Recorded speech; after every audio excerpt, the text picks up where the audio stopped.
11월 29일 월요일 아침입니다. 오늘은 잠언 25장 20절부터 24절까지 말씀 보도록 하겠습니다.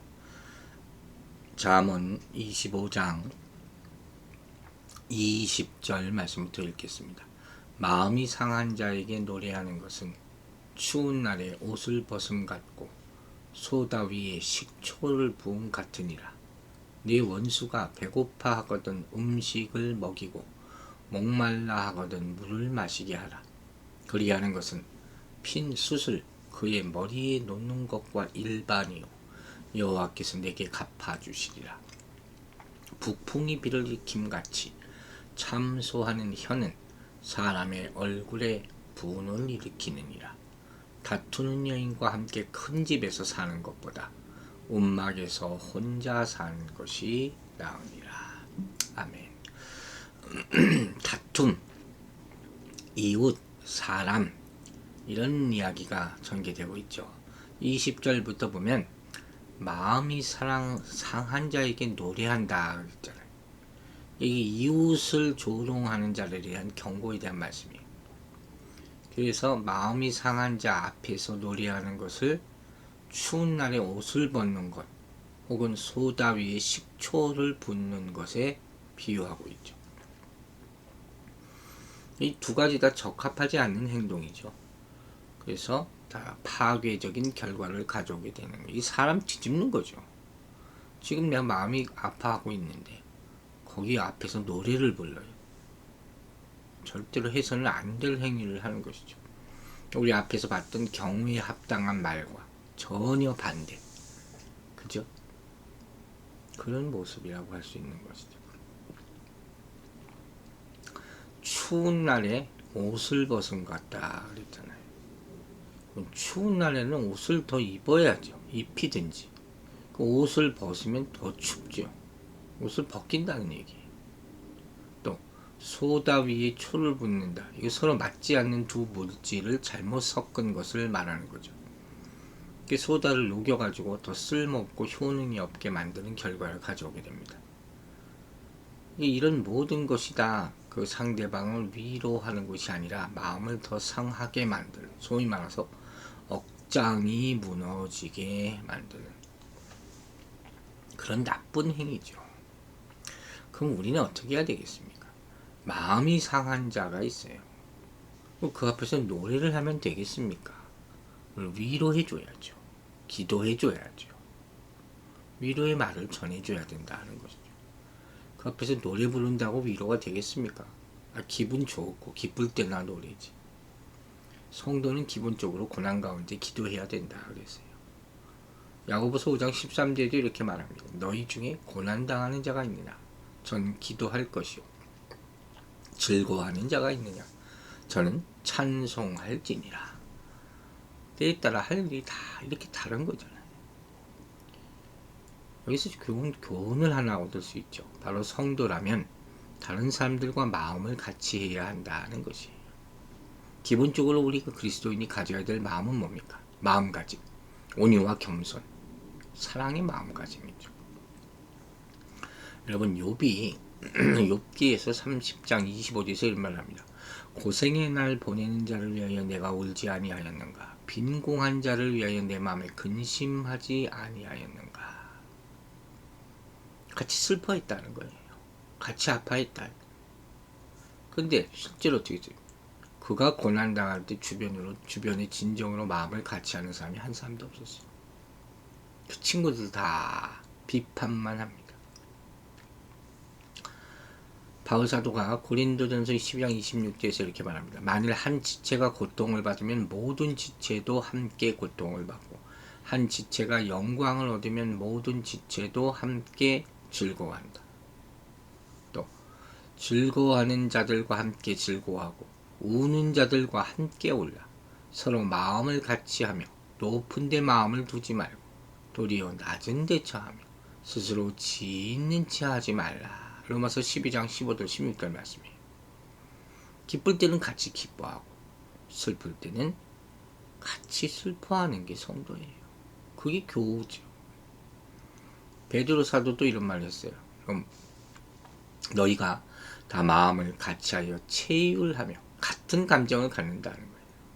또 형제를 사랑하며 불쌍히 여기며 겸손하라. 베드로전서 3장 8절 말씀이에요. 예수의 제자들이라면 당연히 이런 마음을 가져야 되는 거예요. 우리는 서로 같은 생각과 같은 감정을 가지려고 노력해야 되고, 그렇게 서로를 이해해주고 감싸주고 위로해줘야 된다는 거예요. 이 교회라는 건 기본적으로 예수 안에서 한 마음을 가진 사람들이 모인 공동체라 얘기하지 않습니까? 우리가 여기서 이웃에 대한 말씀 조금 정리해 봅니다. 우리는 이웃을 미워하거나 악을 행하지 말고, 특히 이웃에 대해서 거짓된 말로 증거하지 말고, 우리 이웃을 우리 자신과 같이 사랑해야 할 것입니다. 또 우리는 하나님 안에서, 진리 안에서 서로 신실한 친구가 되어야 합니다. 그러나 사람들을 의지하지 말고 오직 하나님만 의지하며 살아가자 하는 것이죠. 또 본문에서 보듯이 우리는 마음이 상한 자에게 노래해서는 안 된다는 거예요. 그 앞에서 기뻐해서는 안 된다는 거예요. 이웃과 생각을 같이 하고 마음을 같이 해야 되는 거예요. 즉 우는 자와 함께 울고 기뻐하는 자와 함께 기뻐하기를 바랍니다.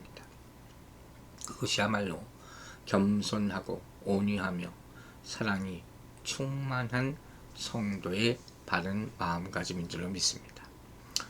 21절과 22절을 보면 원수에 대한 얘기예요. 원수, 어떻게 대해야 하는가? 원수는 우리가 여러 가지 상황 가운데서 미워하게 된 이웃을 말하는 거예요. 원수의 기준은, 원수라고 부른다면 그건 내 기준이에요. 내가 생각할 때. 근데 기본적으로 잠언은 개인적인 복수를 철저하게 금하고 있잖아요. 본문은 원수가 배고파할 때 음식을 먹이라, 목말라 할 때 물을 주라, 이렇게 말하거든요. 그 원수를 호의로 대하는 것이 적절한 행동이다, 그렇게 강조하고 있어요. 일반적으로 우리가 생각하는 원수에 대한 우리 행동과는 전혀 다르죠. 우리 원수들이 잘못되면 어떻게 합니까? 잘됐다, 쌤통이다, 그죠? 근데 성경은 뭐라고 얘기한다고요? 행한 대로 갚으려 하지 말라는 거예요. 눈에는 눈, 이에는 이, 이렇게 하지 말라는 거예요. 여러분, 이건 뭘 얘기하는지 아시죠? 상대방에 의해서 내 마음이나 내 행동이 좌우돼서는 안 된다, 그 말씀이에요. 우리는 어떤 상황, 누구에게도 그냥 내가 할 도리를 하며 사는 거예요. 이걸 절대적 사랑이라고 부릅니다. 상대적 사랑은 사람에 따라 변하는 거잖아요. 절대적 사랑, 상대와는 전혀 상관없는 나 혼자 사랑하는 거예요, 그냥. 그렇죠? 언컨디셔널한 거죠. 누구 때문에 이 말이 없어야 되는 거예요. 탓하지 말라는 거죠. 그래서 사랑할 수 없는 거죠. 자, 이런 가르침은 그 이유를 뭐라고 얘기했습니까? 여호와께서 갚아주실 것이기 때문이다. 즉 하나님을 신뢰하기에 내 뜻이 아니라 하나님 뜻대로 다른 사람을 대할 수 있다, 그런 고백이에요. 하나님께서는 자신과 원수였던 우리를 오래 사랑하시고 참으시고 결국 구원하셨어요. 우리는 이런 사랑을 보이시는 하나님과 마음과 행위를 본받아야 할 것입니다. 예수님께서 이와 비슷한 내용을 많이 말씀하셨죠. 마태복음 5장 44절에 나는 너희에게 이르노니 너희 원수를 사랑하며 너희를 저주하는 자를 축복하며 너희를 미워하는 자에게 선을 베풀며 너희를 모욕하고 너희를 핍박하는 자를 위해서 기도하라. 누가복음 6장 27절 28절 이렇게 말합니다. 너희 원수를 사랑하며 너희를 미워하는 자를 선대하며 너희를 저주하는 자를 위하여 축복하며 너희를 모욕하는 자를 위하여 기도하라. 마침 어제 주일날도 이런 얘기를 했잖아요. 우리가 과연 이거 할 수가 있을까? 원수를 사랑하라. 어떻게 하라 그랬어요? 먼저 온전함을 이루어야 된다는 거예요. 악인에게도 선인에게도 하나님은 빛을 비추시는 분이다. 그걸 할 수 있어야 된다. 그런 그릇이 돼야지 하나님께 쓰임 받을 수 있다 하는 것이죠. 그게 성숙이에요. 내 자신의 마음이 넉넉해야지 온전할 수 있고 베풀 수 있게 되는 것입니다. 이제 22절을 보면 핀 숯을 머리에 놓는다는 표현을 써서 이웃에 대한 행동을 말하고 있어요. 이게 21절, 22절에 나오는 원수에게 은혜를 베풀라는 주제를 염두에 두고 이거 이해해야지 이 말씀이 이해됩니다. 어떤 사람은 이 표현을 가지고 원수에게 가하는 복수로 이해하지만 숯을 머리에 놔가지고 뜨겁게 해서 복수한다는 거예요. 또 그렇게 이해하면 원수에게 은혜를 베푼다는 본문의 주제와 맞지 않잖아요. 그럼 이게 무슨 뜻이냐? 이거 재밌는 표현이에요. 숯을 머리에 놓는다. 이런 뭐 같아요. 숯을 머리에 놓으면 어떻게 머리 다 터잖아요. 큰일 나죠. 어거스틴은 이걸 어떻게 해석했느냐? 머리에 숯을 올려놓는다는 것은 원수가 자기의 죄를 깨닫고 상대방의 선의로 말미암아서 자복하게 되는 것을 상징하는 거예요. 아시겠어요? 아무리 나한테 악한 짓을 해. 근데 상대방이 전혀 거기에 상대하지 않아. 오히려 나를 위해줘. 그걸 보고 감동받고 깨닫고 회개하는 거죠. 그런 상황이에요. 그게 머리에 숯을 올려놓는다는 거예요. 실제 고대 근동에서는 이런 문헌이 많이 나와요. 부끄럽고 잘못 행동을 한 사람. 그런 사람이 숯을 쟁반에 담아서 머리 위에 놓고 옮기는 것을 회개의 징표로 보는 그런 문화가 있었다는 거죠. 머리를 자르기도 하고. 근데 그런 얘기들이 많이 나와요. 어쨌든 이 구절에 대해서 여러 가지 해석이 있지만 이 구절이 말하려는 주제를 우리는 항상 잊지 말아야 되죠. 원수를 사랑하라. 이게 지금 주제잖아요. 원수에 대해서 은혜를 베푸는 것이 원수를 이길 힘이다. 성경이 이렇게 강조하고 있거든요. 그렇다면 핀 숯을 머리에 놓는 것은 무슨 뜻이냐? 그건 핀 숯이 쇠를 달구듯이 선행이 원수의 마음을 감동시켜서 오히려 그 사람을 하여금 부끄럽게 만들고 회개하게 만들고 변화시키기까지 만들어버리라는 거예요. 선이 악을 이기는 거예요. 악은 악밖에 날지 못하죠. 원수가 원수를 떠나고 복수가 복수를 떠나고. 그러니까 이 원수가 생각하기에 자기는 상대에게 악을 행했는데 악한 짓을 했어 정말. 그 상대방은 자기에게 선을 행한단 말이에요. 이렇게 감동받는 거라니까요. 여러분 분명히 알아야 돼요. 원수를 사랑하는 게 진짜 원수 갚는 거예요. 무슨 말인지 아시겠습니까? 그러나 원수가 그래도 변하지 않으면 그런 선행을 했는데 그럼 그가 원수에게 한 선행이 도리어 그의 머리에 놓여진 하나님의 진노의 숯불이 될 수도 있다. 그런 뜻도 함유하고 있다고 봐도 좋다는 거죠. 그리고 결론적으로 그렇게 원수에게 선으로 대하면 여호와께서 상을 주시리라 약속했어요. 하나님께서는 원수 사랑의 선행에 대해서 상으로 갚아주심을 꼭 믿으시기 바랍니다. 상 받기 위해서가 아니라 서로 사랑하라 하는 말씀에 순종하기 위해서. 우리 평생의 숙제예요. 이게 우리 어제 주일날 배웠잖아요. 하나님의 자녀가 되는 축복이에요. 원수를 사랑하면 하나님의 자녀가 된다 그랬어요. 우리의 할 일은 그냥 축복해 주는 거예요. 복을 빌어 주시기 바랍니다. 어디 가든지 누구를 만나든지 그 사람이 받아들이든지 받아들이지 않든지 우리가 할 일은 축복하는 일. 안 받으면 그 복은 우리에게 돌아온다 그랬어요. 여러분 한번 이렇게 해보세요. 누구를 만나든지 그 사람이 선하든 악하건 간에 이 사람이 하나님이 내게 복 주시기 위해서 보낸 사람이다. 이렇게 생각하고 대하는 거예요. 그럼 분명히 하나님이 약속한 복이 임하게 될 줄을 믿습니다. 남에게 복을 끼치면 내가 선한 일을 하는 것이고 그 사람이 거부하면 그 복이 나에게 돌아오는 거니까 그게 내가 복 받는 것 아닙니까? 그런 얘기예요. 23절을 보면 북풍이 비를 일으킴같이 참소하는 혀는 사람의 얼굴에 분을 일으킴이라 그랬어요. 다툼에 대한 얘기죠.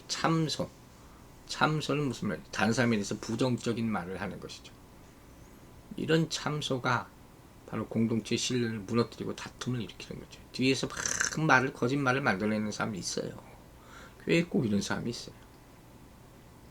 그래서 마치 바람이 비를 일으키는 것처럼 이런 험담하는 자들이 오면 항상 다툼이 일어나게 돼 있어요. 그런 얘기를 합니다.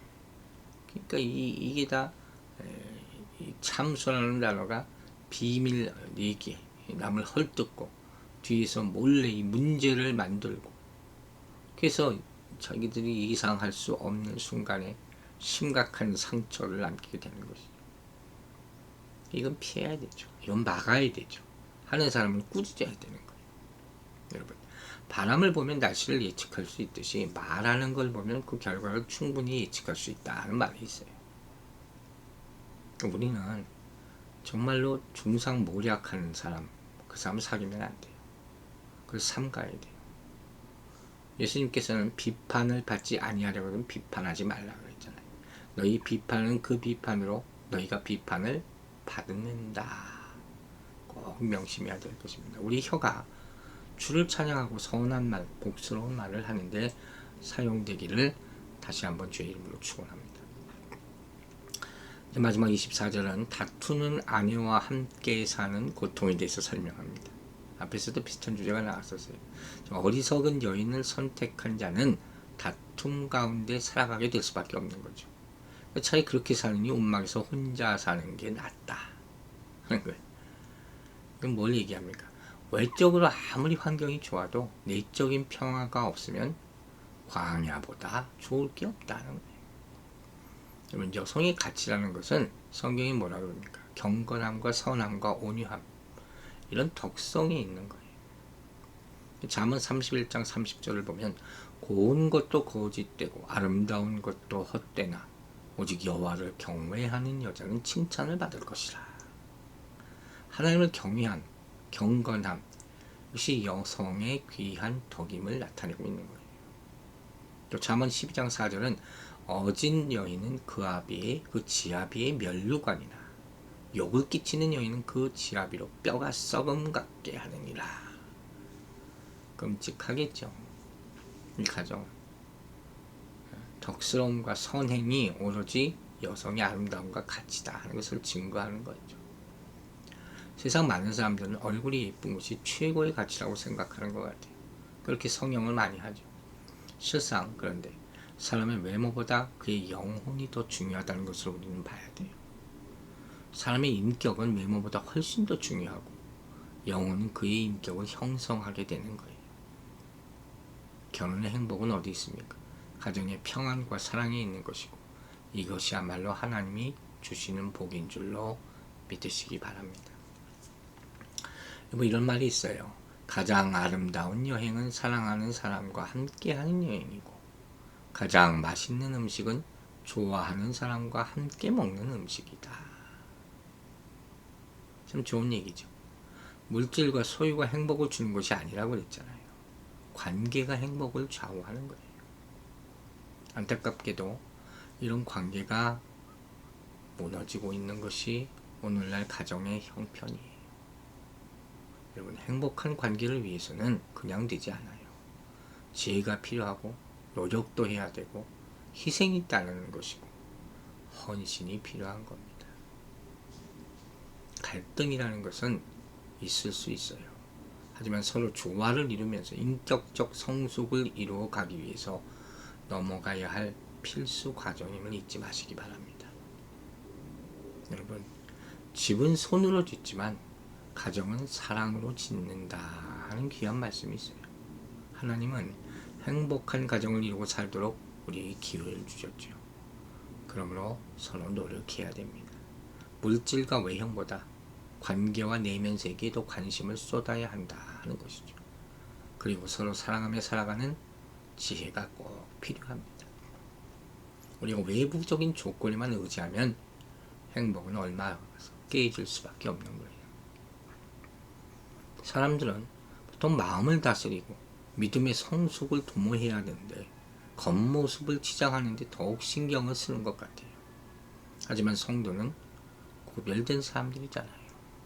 세상적인 욕심을 채우기 위한 방법을 신앙을 가져서는 안 된다는 것을 다시 한번 말씀을 드립니다.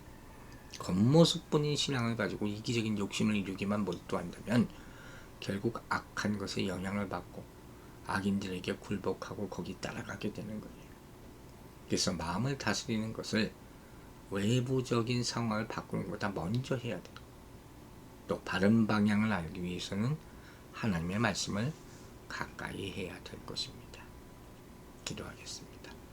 아버지 하나님, 오늘도 우리 인생에 꼭 필요한 말씀 주신 것을 감사드립니다. 우리가 이웃과의 관계에 있어서 참 우리가 지키고 따라야 될 것들이 너무도 많습니다.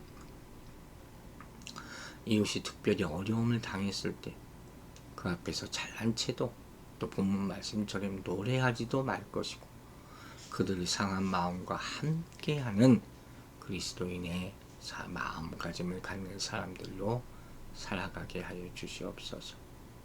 특별히 원수를 대할 때 그들에게 선함을 나타내서 그들을 변화시킬 수 있을 정도의 그런 선한 사람이 될 수 있도록 우리를 단련시키시고, 우리가 아프고 힘든 일이 많이 있고 소위 말하는 원수들에게 당한 것도 많지만 하나님이 하신 말씀대로 그 핀 숯을 머리에 놓게 될 때까지 참고 인내하고 선함을 행하여 한 사람을 변화시키고 그리스도인의 삶이 될 수 있도록 만들게 도와주시옵소서. 또한 항상 우리의 가정을 지켜주시기를 기도하오니, 우리 가정이 물질로 짓는 것도 아니고 내 의도대로 지어지는 것도 아니고 온전히 사랑으로 만들어질 수 있다는 것을 깊이 생각하여 서로 희생하고 또 헌신하고 지혜로 화합하여 하나님이 주신 가정을 아름답게 다스릴 수 있도록 축복하여 주시옵소서. 새로운 한 주간의 삶을 주의 손에 의탁하오며 예수 그리스도의 이름으로 기도했습니다. 아멘.